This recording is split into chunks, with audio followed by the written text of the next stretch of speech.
Allah Subhanahu wa taala berfirman di ayat ke-6 dan ke-7 surat Al-Fatihah, Ihdinas siratal mustaqim. Tunjukkan kami jalan yang lurus. Tunjukkan kami jalan yang lurus.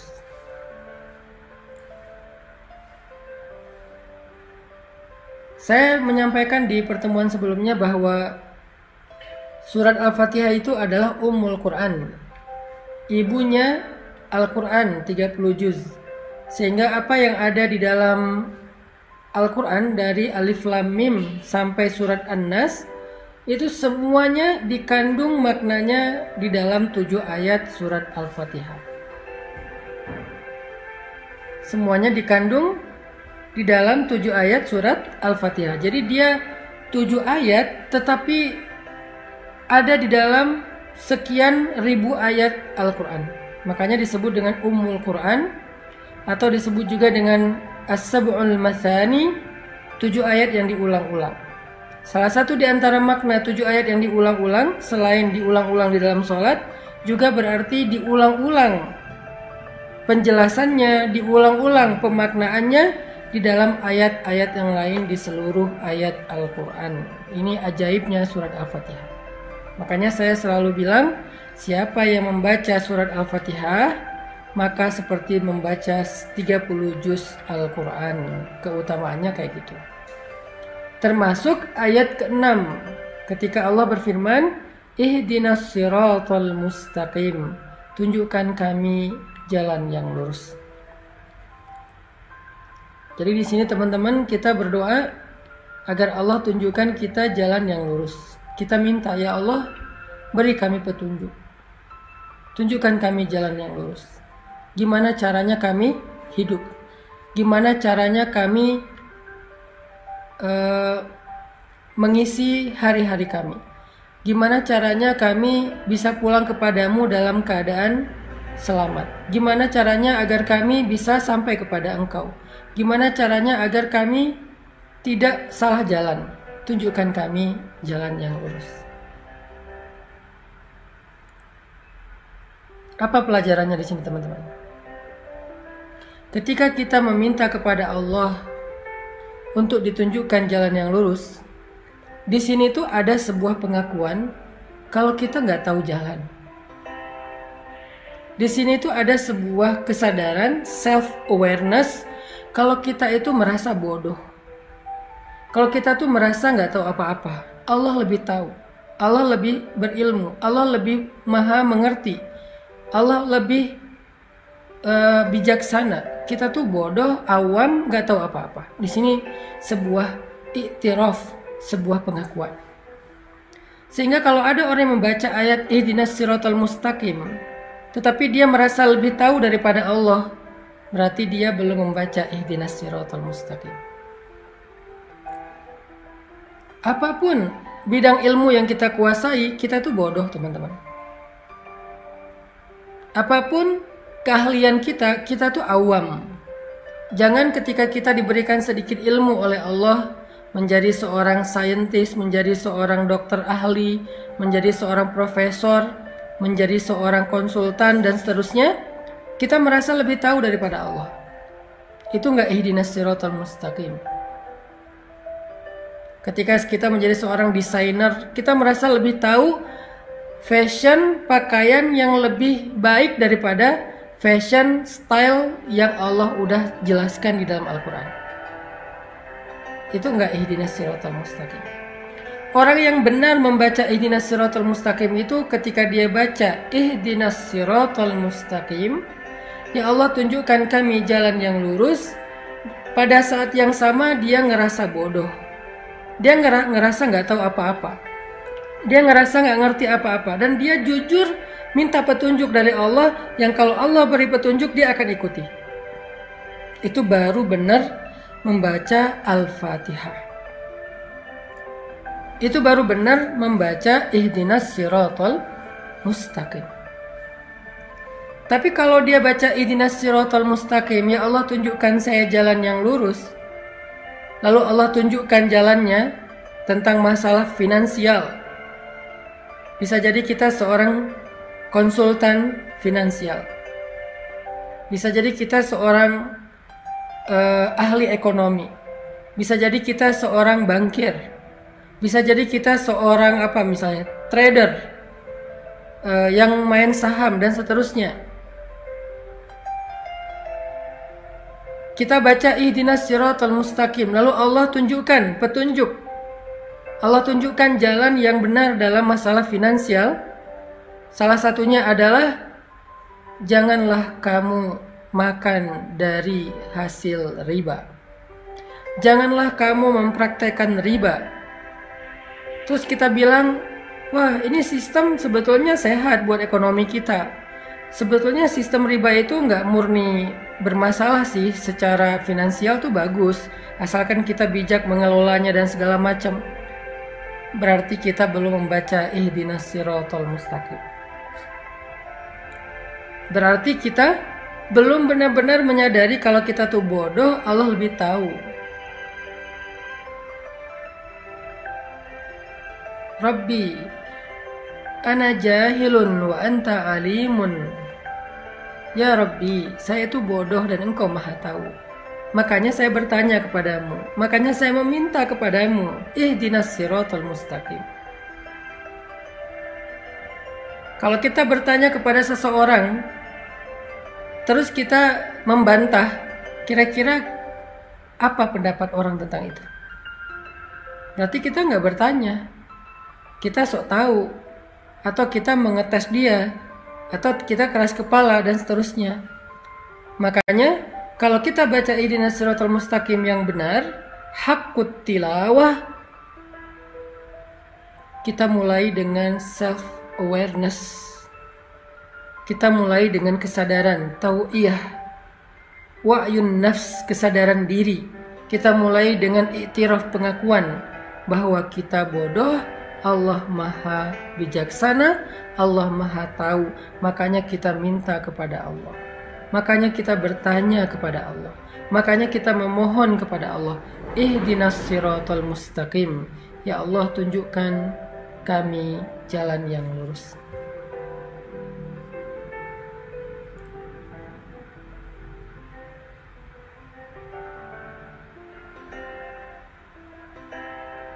Itu poin pertama dari ihdinas siratal mustaqim. Begitu juga nanti kasus-kasus yang lain dalam kehidupan kita. Tentang parenting, tentang fatherhood, tentang super mom, tentang ibu, tentang ayah, tentang orang tua kepada anak harusnya kayak gimana. Allah udah ngasih kita beberapa guidance cara mendidik anak yang paling baik. Terus kita sebagai konsultan parenting, konsultan pendidikan anak, nggak mau percaya dengan pendidikan, dengan konsep pendidikan atau petunjuk pendidikan yang ada di Al-Quran, bahwa mengajarkan Al-Quran dari kecil, mengajarkan sholat dari kecil dan seterusnya. Kita nggak percaya. Kita lebih percaya dengan kurikulum buatan kita sendiri, atau buatan manusia, atau buatan para ahli katanya. Berarti kita belum benar-benar punya self awareness saat membaca ihdinas siratal mustaqim. Apapun tentang kehidupan kita, Allah lebih mengerti daripada kita. Para psikiater, para psikolog, ketika mendapatkan seorang pasien, seorang klien yang punya penyakit mental illness, sakit mentalnya, lalu Allah Subhanahu wa Ta'ala memberikan solusi di dalam Al-Quran, yaitu dengan memperbanyak sholat, sedekah, dan zikir. Di dalam surat Al-Ma'arij, manusia itu halu'a, jazu'a, manu'a, labil intinya. Illal musallin, kecuali orang yang sholat dan dawam dengan sholatnya. Artinya memperbanyak sholat sunnah, ada terapi ibadah. Dia nggak mau menyarankan terapi spiritual karena dia nggak percaya dengan spiritual healing. Dia lebih percaya dengan psikologinya, dan psikologinya berasal dari Sigmund Freud, bukan berasal dari Al-Quran. Bahkan kadang-kadang bertabrakan teorinya. Berarti dia belum membaca ihdinas siratal mustaqim. Dia merasa lebih tahu daripada Allah. Padahal Allah bilang, wallahu ya'lamu wa antum la ta'lamun. Allah lebih tahu dan kalian tidak tahu. Huwa a'lamu bikum idh ansha'akum minal ard wa idh antum ajinnatun fi butuni ummahatikum. Dia lebih tahu daripada kalian sejak kalian diciptakan dari tanah atau kalian masih janin di dalam perut ibu-ibu kalian. La tuzakku anfusakum. Jangan merasa sok tahu, merasa udah paling pintar, kata Allah.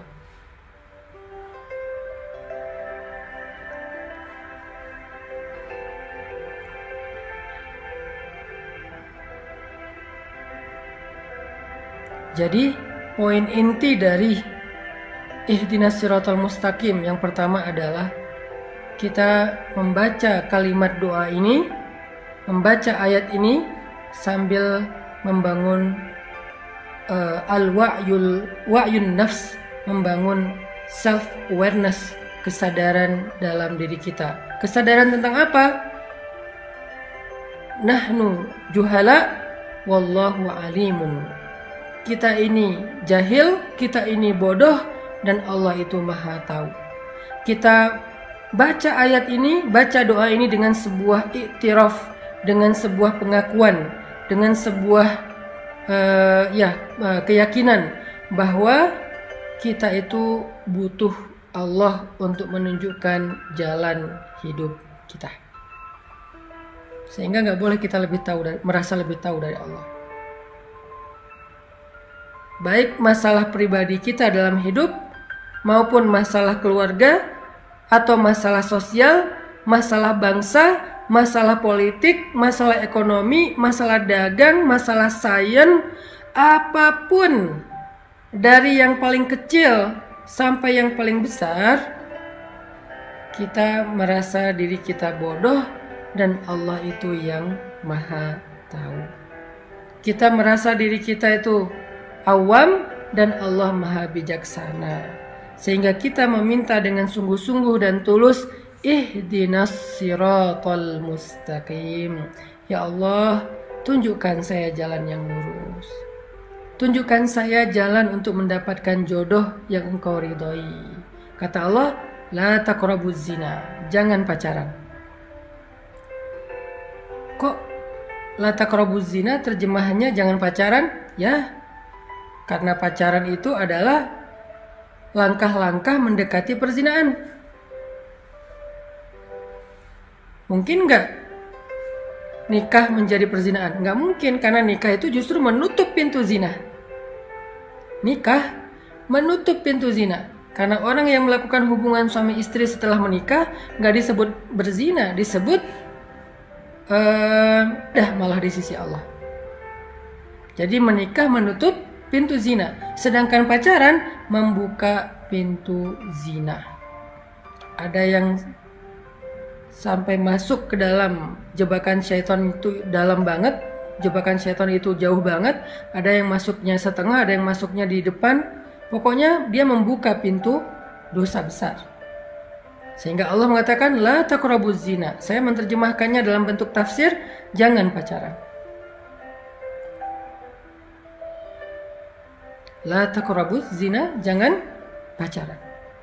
Kita bilang enggak kok, pacaran enggak gitu, enggak akan membuat kita sejauh itu. Saya ngertilah, saya insya Allah sanggup menjaga diri dan segala macam. Saya percaya kok sama anak saya percaya kok sama pasangan saya dan segala macam.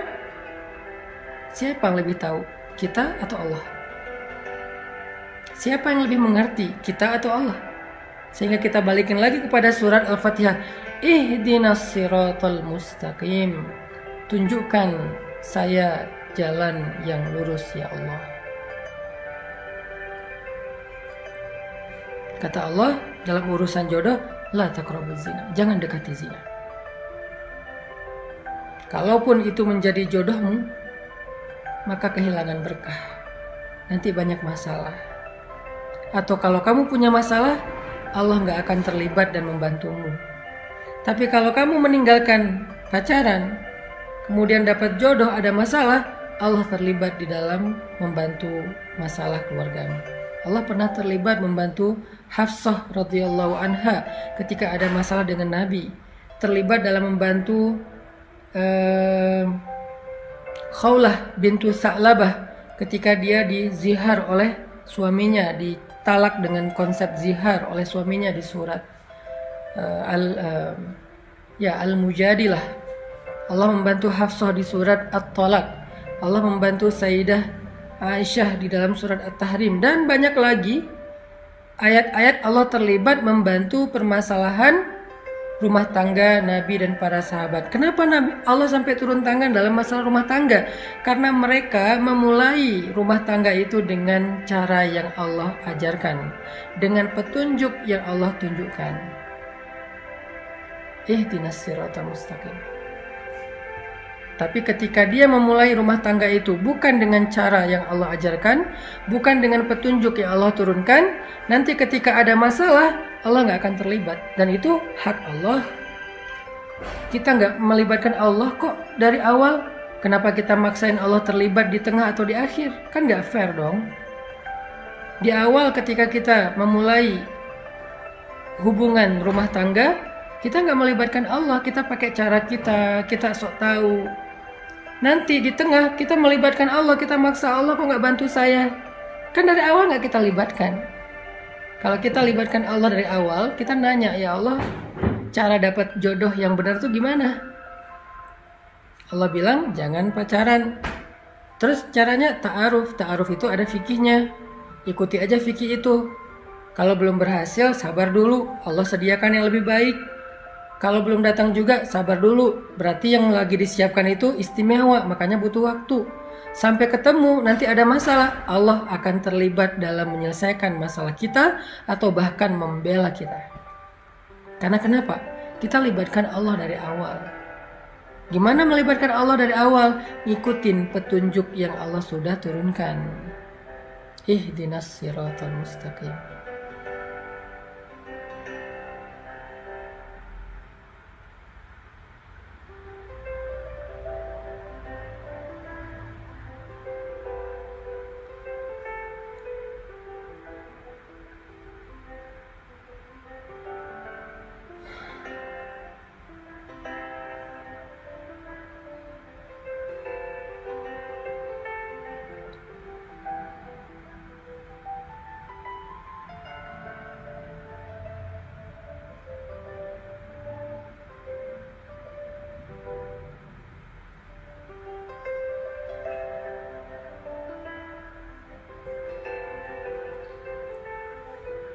Itu poin pertama teman-teman, tentang ihdinas siratal mustaqim,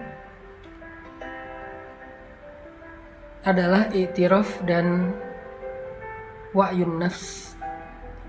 Ada pengakuan dan ada kesadaran diri. Jadi kita tuh harus tahu diri ketika baca ihdinas siratal mustaqim. Sampai di sini jelas ya, insyaallah. Jangan sampai kita berdoa meminta sesuatu yang kita merasa udah lebih tahu. Aneh kan? Kita minta kepada seseorang, kita bertanya kepada seseorang sesuatu yang kita ngerasa udah lebih tahu. Ya aneh. Kalau kita bertanya kepada seseorang, kita harus yakin bahwa kita emang nggak tahu dan kita yakin orang itu lebih tahu dari kita, makanya kita nanya.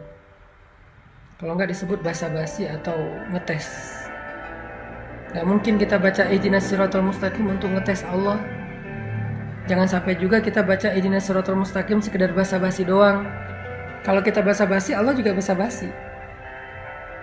Kita minta petunjuk Allah, basa-basi, Allah kan tahu isi hati kita. Bahwa kita merasa lebih tahu dari Allah dan gak percaya dengan omongan Allah. Nanti Allah juga akan basa-basi loh sama kita. Basa-basi bantuin kita, basa-basi ngeijabah doa kita, basa-basi memperlakukan kita. Nauzubillah. Jangan basa-basi sama Allah.